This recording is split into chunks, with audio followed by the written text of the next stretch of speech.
नमस्कार, मी अविनाश जाधव, मनसे ठाणे पालघर जिल्हा अध्यक्ष। महानगरपालिकेच्या मध्ये 5 वर्षाचं ऑडिट झालं नाही अशी एक बातमी आली आणि काही कोटी रुपये महानगरपालिकेच्या ऑडिटमध्ये सापडत नाहीयेत। तर त्याच्या बाबतीत आम्ही विविध प्रकारच्या आमच्याकडनं ज्या काही गोष्टी घडल्या त्याची चौकशी करतोच आहे। पण आज आम्ही आलो ठाण्याच्या पार्किंग प्लाझामध्ये। कोविडच्या काळामध्ये ठाणे महानगरपालिकेने काही हजारो कोटींचे टेंडर काढले आणि त्या टेंडर मधनं विकत घेतलेलं सामान याचं झालंय काय हे दाखवायला मी आज तुम्हाला इथे आलोय। तुम्ही जर इथे आलात तर हे बघा, हे बेड आहेत आणि बाकीच्या गोष्टी मागवल्या आहेत, गाद्या आहेत, अनेक गोष्टी प्रचंड मोठ्या प्रमाणात या इथे आणलेल्या आहेत आणि त्याचं काही झालेलं नाही। नवीन कोऱ्या आहेत, म्हणजे त्यांना हातही कोणी लावलेला नाहीये। त्याची संख्या किती आहे जर तुम्हाला बघायचं असेल तर मला असं वाटतं की तुम्ही इथे बघा, म्हणजे तुम्हाला ती संख्या कळेल काय किती मोठ्या प्रमाणात कप्पेच्या कप्पे भरलेले आहेत आणि या गोष्टी केलेल्या आहेत। तुम्ही जर अजून थोडं पुढे आला तर काही कोठींच्या मशिनरी ज्या असतात, आपण ज्याला म्हणतो ना स्कॅनर मशीन आणि बाकीच्या मशिनरी ज्या खूप महाग असतात, त्या मशिनरीज बघा किती मोठ्या प्रमाणात आहेत आणि त्यांना कोणी हात लावत नाहीये, काय नाहीये, पडू नये त्या सगळ्या, त्याला कोणी वाली नाहीये।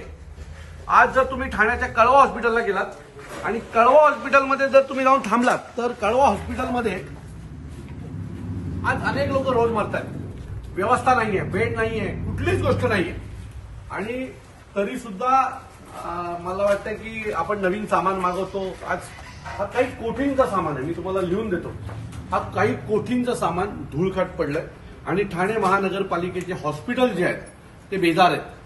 तुम्ही ठाणे महानगरपालिकेच्या हॉस्पिटलमध्ये गेलात तर गाद्या सडलेल्या आहेत, बेड सडलेले आहेत, अनेक इक्विपमेंट नाही आहेत।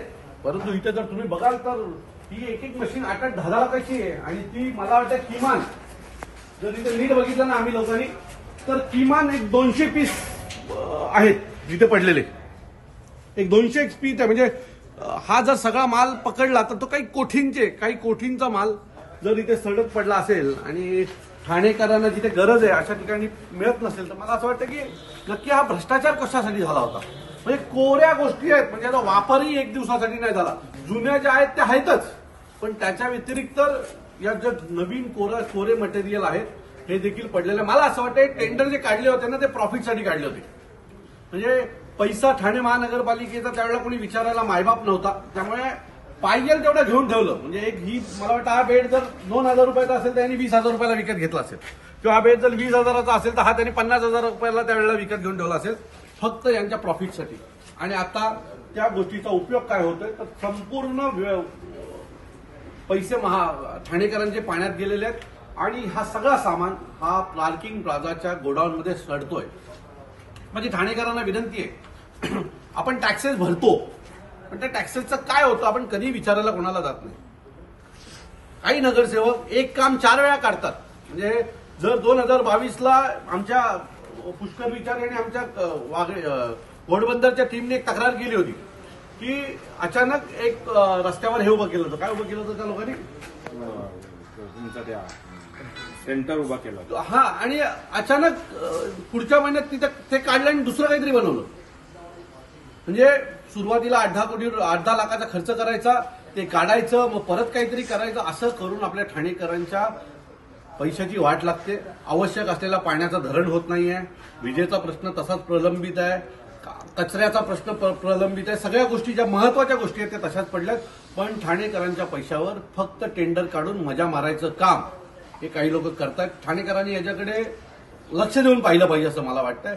बघा, आम्ही फक्त बोंबलतो, जर ठाणेकरांनी जर पाठिंबा दिला ना तर या सगळ्यांचा भांडाफोड आम्ही नक्की करू। तुर्तास थांबतो। जय हिंद, जय महाराष्ट्र।